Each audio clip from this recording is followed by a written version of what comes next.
Have you ever discovered a secret so big it changed how you saw your entire family? Started the day I got a phone call from my aunt. We weren't close, not by choice, but by the sort of invisible lines that sometimes divide relatives who never quite bond.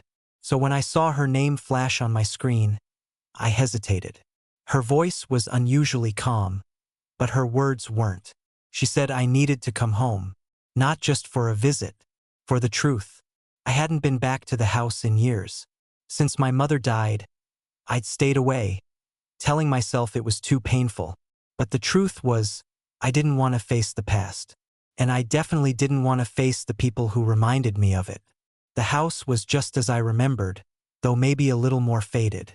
The ivy crept higher up the brick. The windows looked like they hadn't been washed in months. Inside, the smell hit me instantly. That strange blend of old wood, forgotten perfume, and something else. Something more recent. My aunt greeted me at the door with a long hug. She held on a little too tightly, as if preparing me for something. We sat in the kitchen. The same chipped tiles on the floor, the same curtains swaying over the sink. She didn't waste time with small talk. Instead, she handed me a box. A simple cardboard box, sealed with brown packing tape. She told me it had been in the attic. She hadn't looked inside. She said it was mine to open. There's a particular silence that follows a revelation. The kind that hums in your ears and fills your chest until you almost can't breathe. That's what I felt as I peeled the tape and lifted the flaps. Inside, I found letters. Dozens of them. Some bound with ribbon. Some loose. All of them were addressed to someone named Margaret. But the handwriting, that was my mother's. I would know it anywhere. But here's the strange part. My mother's name wasn't Margaret. At least not as far as I knew. Her name was Evelyn. So who was Margaret? Or better yet, what was Margaret to her? The first letter I opened began in the summer of 1978. It described a small cabin by a lake, the scent of pine trees, the way the sun looked as it disappeared behind the hills. It was poetic, almost romantic. Too romantic. I kept reading. As the letters continued, I realized they weren't from my mother to Margaret. They were from Evelyn as Margaret. It was like reading another version of the woman I thought I knew. Someone with different memories, different dreams. Someone with secrets. My heart pounded as I found a photograph tucked between the letters. It was old, the edges worn and yellowed. Two women stood close together, their arms around each other. One of them was unmistakably my mother. The other, a woman I'd never seen before. Suddenly, everything I thought I knew about her started to crumble. Why had she written these letters under another name? Who was the other woman? And why did no one ever mention her? That night, I barely slept. My aunt had gone to bed early, leaving me alone with 1,000 questions and not nearly enough answers. I kept going back to the photo, tracing the outline of my mother's face. I had so many memories of her, but none like this. None that showed this side of her.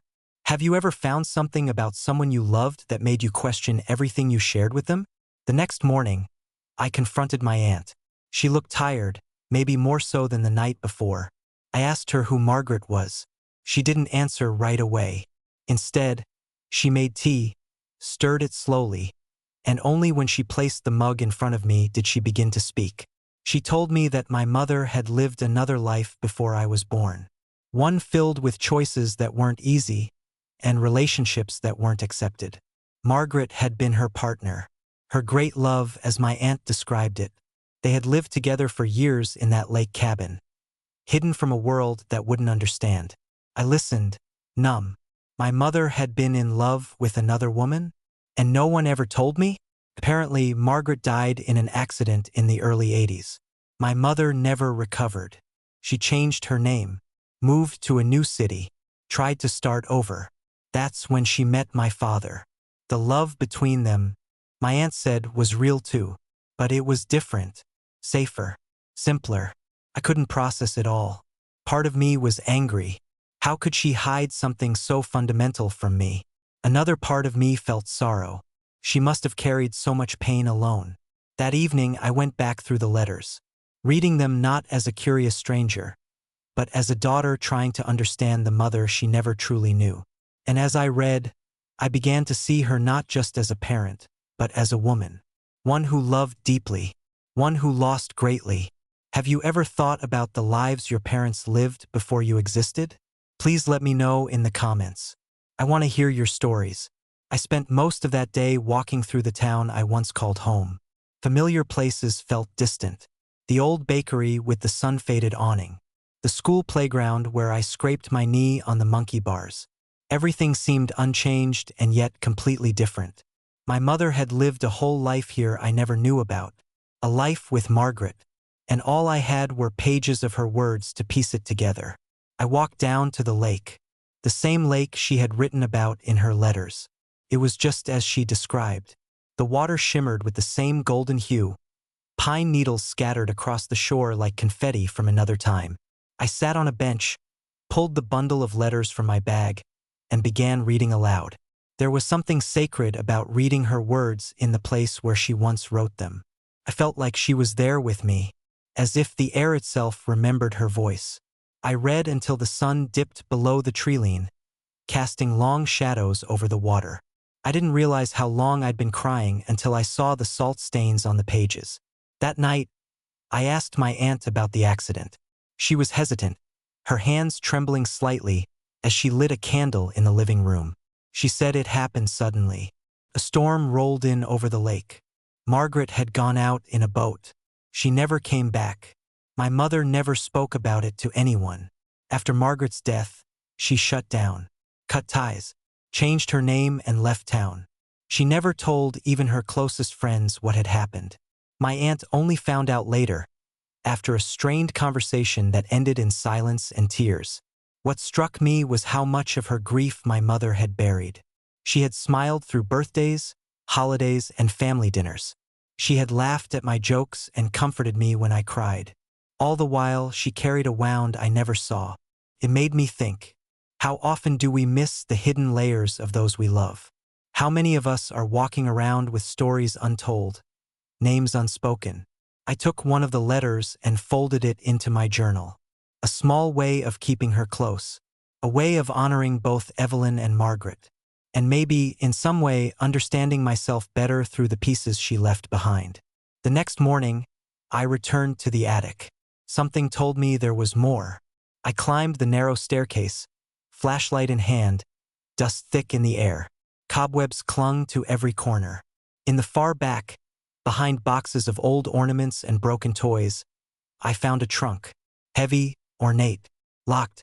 I brought it downstairs, and with my aunt's help, we found the key taped under the kitchen drawer. The lock clicked open with a soft snap, like the closing of a secret too long kept. Inside were journals, not just letters, full diaries. My mother had documented everything. Her first meeting with Margaret, their fights, their holidays, the day she found out she was pregnant. That page stopped me cold. Yes, pregnant. With me. She hadn't told Margaret. The entry was dated 2 weeks after the last letter I'd read.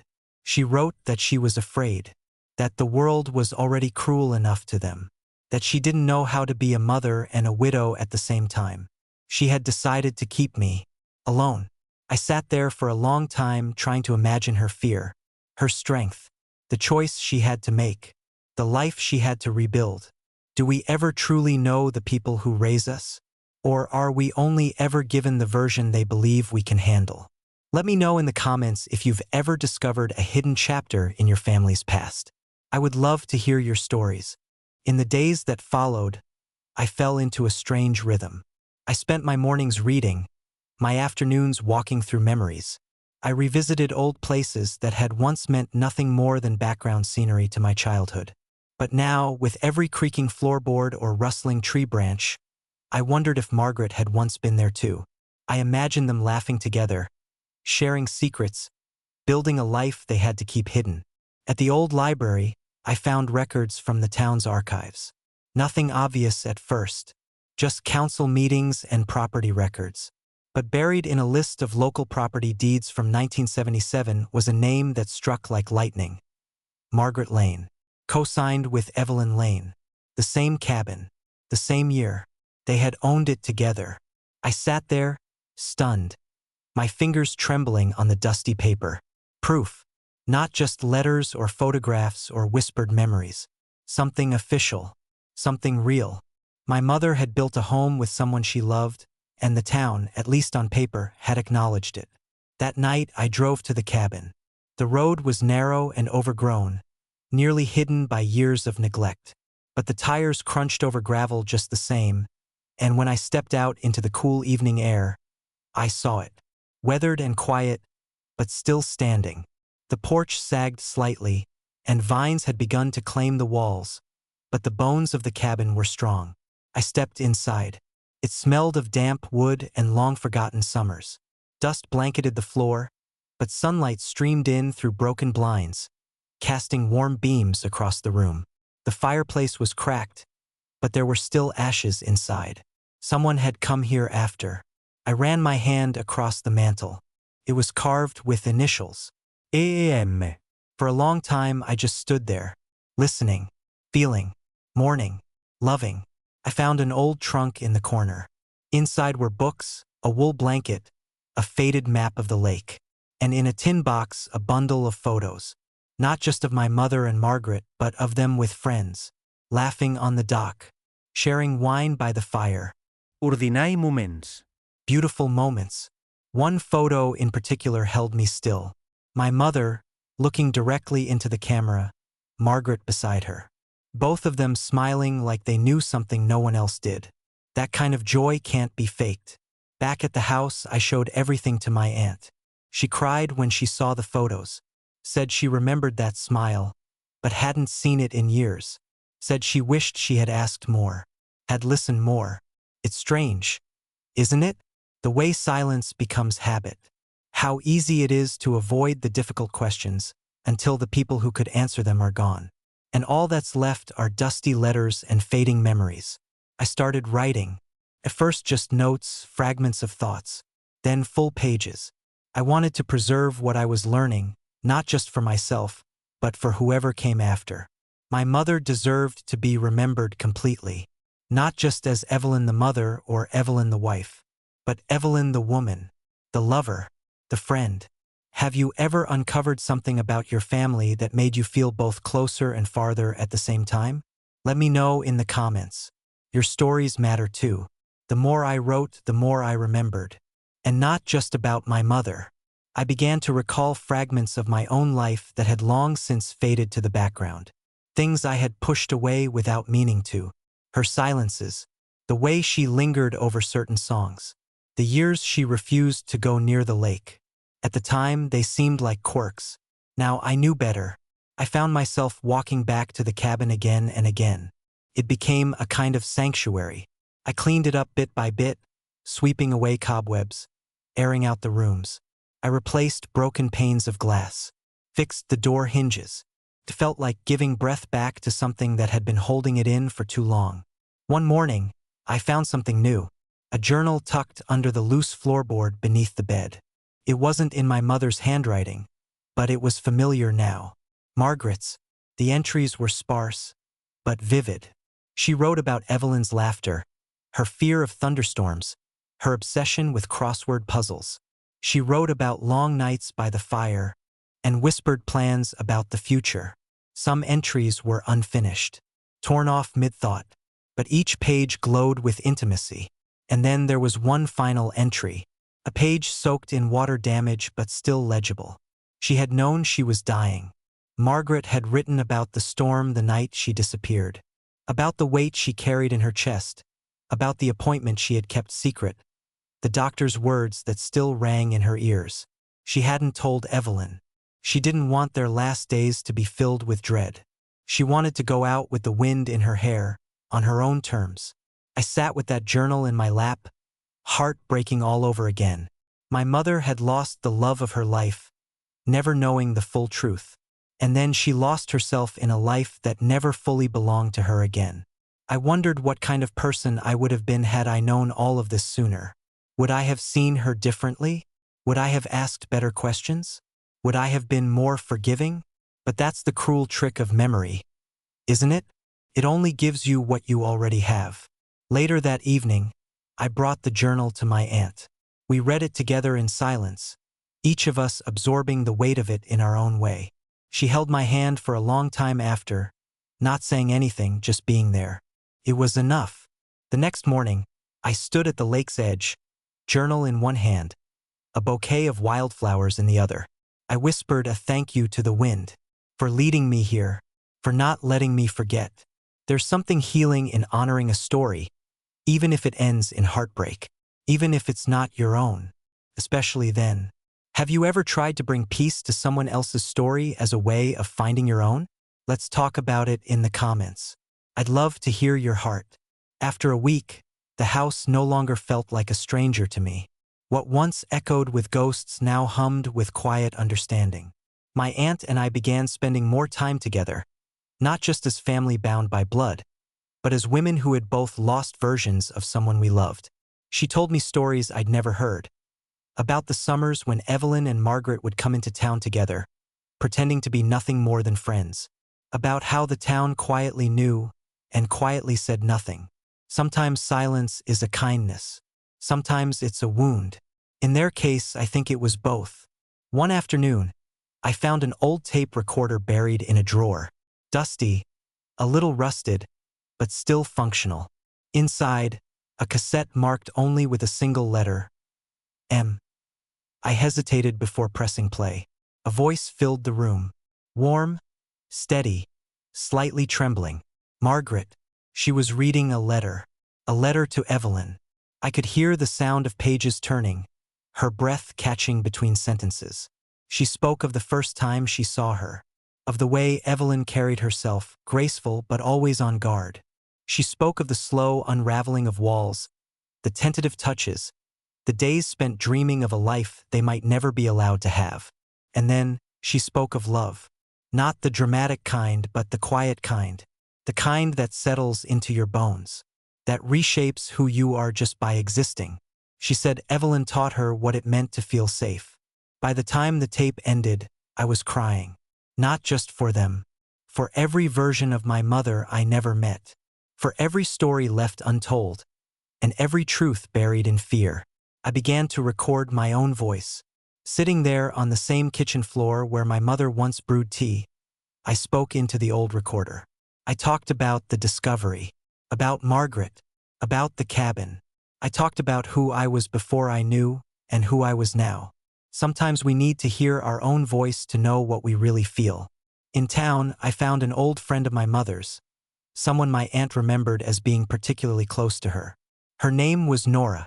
When I introduced myself, she smiled softly, a glimmer of recognition in her eyes. She invited me in.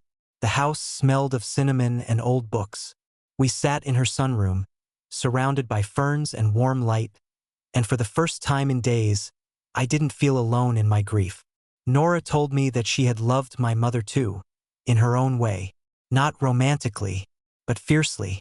She had wanted Evelyn to be happy, even if it meant hiding. She had helped cover for them. She had stood between them and judgment more than once. And she told me something else. Evelyn had written to Margaret after her death. Letters she never sent. Letters Nora kept. She placed them in my hands. A small bundle, tied in a ribbon the color of winter skies.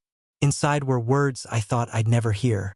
Evelyn's words, written years later, full of pain and longing and gratitude. She wrote of dreams where Margaret still waited for her at the lake, of how she saw her in every shadow, every quiet moment, of how motherhood didn't erase love, it only added layers. Reading those letters, I felt something inside me soften.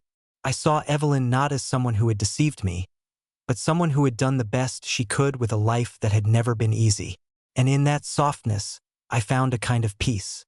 Sometimes the only way forward is through the stories we never meant to find. Sometimes those stories are the ones we need most. Let's talk in the comments if you've ever uncovered something that changed how you love, how you forgive, or how you remember. The letters from Evelyn to Margaret were the most vulnerable things I had ever read. They didn't hide behind careful phrasing or poetic metaphors. They were raw, sometimes messy, pages filled with guilt, hope, longing, and memories so vivid they seemed to flicker like film stills in my mind. One letter in particular stayed with me. My mother wrote about a dream she had where Margaret was sitting on the edge of the dock, legs swinging over the water, humming a tune Evelyn couldn't quite place. In the dream, Evelyn joined her. No words were spoken, just the sound of birds, the lake lapping gently, and that haunting melody. When she woke up, she could still hear it. She ended that letter with a line that made my chest ache. "I'll carry you in every silence, in every storm, until I find you again."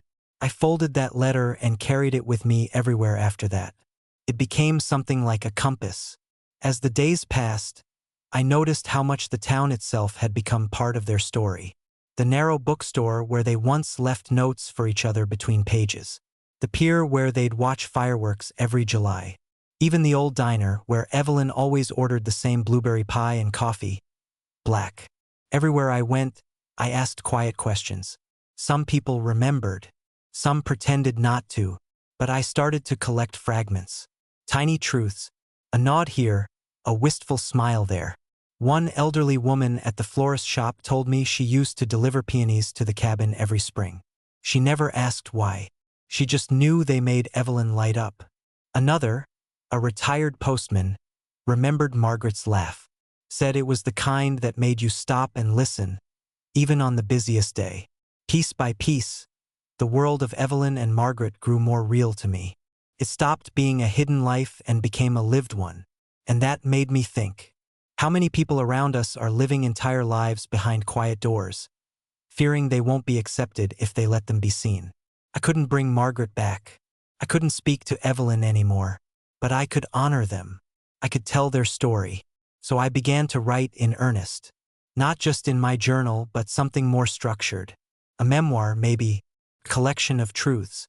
A tribute to a love that was as real as any, even if it had to live in the margins. My aunts supported me. Nora too. They helped fill in the gaps, corrected timelines, reminded me of details I'd missed. We formed a kind of fellowship around the truth. And in that space, the grief softened just enough to let gratitude in. The cabin became a symbol, a space of restoration. I painted the walls, fixed the windows, restored the fireplace. I left one room untouched, though, the bedroom with the creaky floorboard. It felt right to leave part of their world exactly as they had known it. I opened the doors to the cabin one weekend and invited a few neighbors and townsfolk who had known them. Some came quietly, others curious. We sat around the fire, passed around old photos and shared stories. Someone brought wine. Someone else brought a dog-eared book Evelyn once loved. And for a few hours, the cabin was full of laughter again. Have you ever felt the presence of someone you lost in the warmth of strangers? Share it in the comments. Their memory deserves the light. The cabin gatherings became a quiet tradition. Every few weeks, someone new would show up. Someone who remembered a sliver of Evelyn's life, or Margaret's kindness, or both. I didn't plan it that way, it just happened. Word travels differently in small towns, especially when it's about something gentle. There was something healing about those evenings. No one came to mourn. They came to remember. And in remembering, they honored not just the people who had gone, but the versions of themselves that had been shaped by them. We started leaving notes in the cabin. Little scraps of paper pinned to a corkboard near the door. Messages to Evelyn and Margaret. Messages to loved ones. Messages to ourselves. A few months in, the board was full. We added a second one. One day, a man I didn't recognize came by. He introduced himself as Robert, and he'd known Margaret in college. Said he hadn't seen her in decades but remembered her as bold and unshakably kind. When he heard she had lived here, he said he felt drawn to come. He brought a photo I hadn't seen. Margaret at some campus protest in the late 60s, standing on the front steps with a sign in one hand and a sly smile that said she already knew the future was hers. Evelyn stood just behind her, arms crossed, eyes locked on Margaret. That picture, more than any other, made them feel alive to me. Not as myth or memory, but as women who lived through chaos and still found love. Robert left a note too, just 3 lines. You once said the lake was your sanctuary. I hope it still is. I hope you found peace. By the time autumn came, The trees around the lake turned gold and crimson. The air carried the scent of change, and with it, I felt something shift in me too.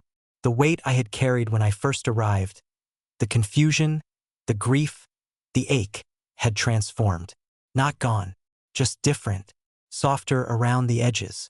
I visited my mother's grave again. This time, I didn't bring questions, just a small bouquet of wild peonies. I told her everything, about the letters, the cabin, the people, about Margaret. I told her I loved her, not just for the life she gave me, but for the strength it took to live hers. Sometimes, forgiveness isn't about absolving someone. It's about understanding why they did what they did, and allowing yourself to love them anyway.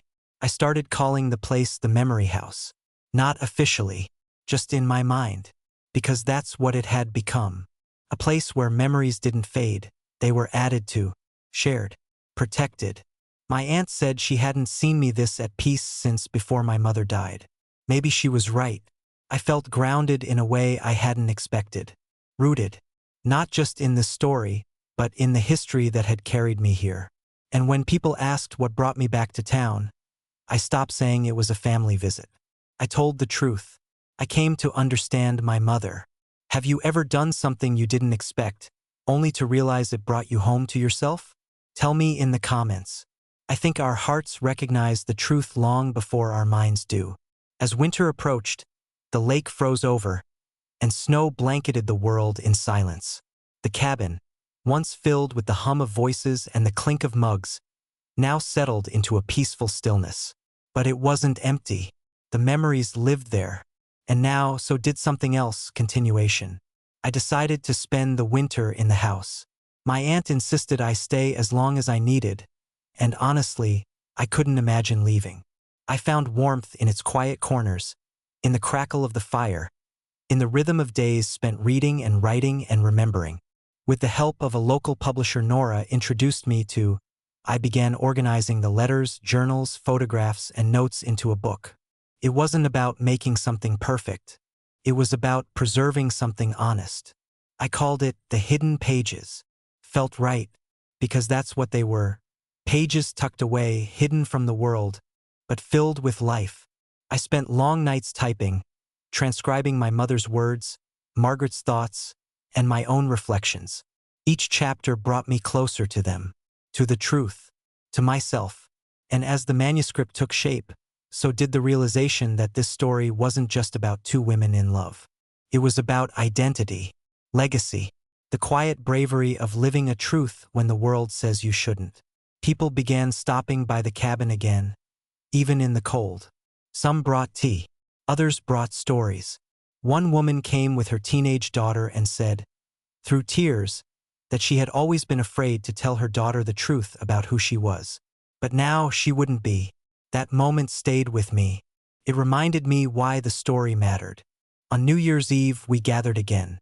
Fewer people this time, but the warmth was just as strong. We lit candles for those we had lost, read passages from the letters, and stood in silence as snow fell gently outside. And when midnight came, we raised our glasses not to the future, but to the past. To Evelyn, to Margaret, to every version of love that dared to bloom, even in shadows. I stood by the window and whispered my own resolution, to never let their story be forgotten. Grief is strange.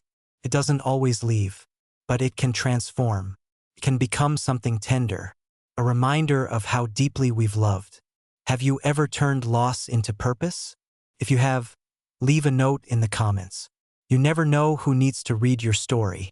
By the time the first thaw came, I was ready. The book was done. Every letter, every journal entry, every piece of memory had been woven together into something that felt whole. It didn't fix the past. It didn't need to. It gave it light. The launch was quiet, just a gathering at the local library, surrounded by friends and neighbors. Nora stood beside me. My aunt cried softly in the front row, and I read from the first chapter, the chapter that began with a phone call and a box from the attic. Afterward, people came up to me with stories of their own. Some were short, just a sentence or two. Others were long and heavy and whispered like secrets. Every single one mattered. And that was the moment I knew this book wasn't about closing a chapter. It was about opening one. For everyone. I placed a copy in the cabin. On the mantel, next to the framed photo of Evelyn and Margaret. It felt like returning something that had always belonged there. Spring brought a new energy. I started hosting workshops at the Memory House. Storytelling circles. Letter-writing evenings. A space for people to share, to grieve, to reconnect. One woman in her 70s came every week. She never spoke, just listened. Then one night, she brought a letter she had written to a woman she loved when she was 16. She hadn't read it aloud in 50 years. She did that night. The room was silent but full. I never thought I would stay in this town. I thought I was just passing through grief. But something held me here, and it wasn't just Evelyn's story. It was mine too now. A story of roots and truth and choosing to stay. I taught myself to fix more things around the cabin. Refinished the porch. Painted the trim. Every nail and brushstroke felt like an offering. I still walked the lake path every morning. Still paused at the dock. Still imagined the two of them sitting there, feet grazing the surface, whispering dreams to the sky. I liked to think they knew. And maybe, just maybe, they were proud. Have you ever lived inside someone else's story long enough to find your own? Share your thoughts in the comments. We build memory together. Summer returned, and with it came a sense of fullness. The cabin stood proud, alive with stories and laughter and the hush of sacred memory. What once was hidden was now held up to the sun. People visited not out of curiosity, but out of reverence. Some came to mourn, others to understand. Some came simply to sit in a place where love had lived. I walked through the rooms one morning, barefoot, warm coffee in hand, letting silence speak for itself. The boards creaked familiarly beneath me. The scent of old pages and fresh flowers drifted through the space. It no longer felt like a story I had inherited. It felt like a legacy I had chosen. I visited my mother's grave again that week.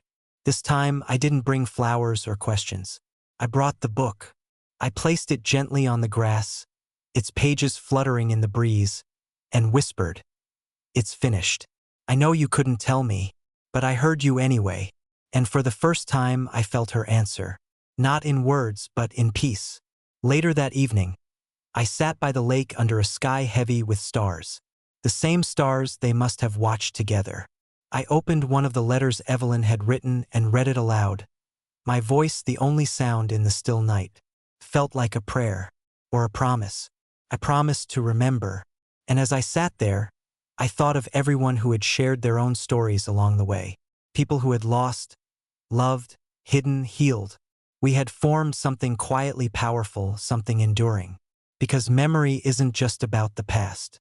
It's about how we carry it forward, how we speak it aloud, how we leave space for others to do the same.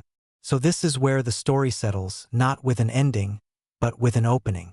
A door left ajar, a light in the window, a reminder that love, even when hidden, leaves traces. Have you ever found love in the remnants of silence? Tell me in the comments.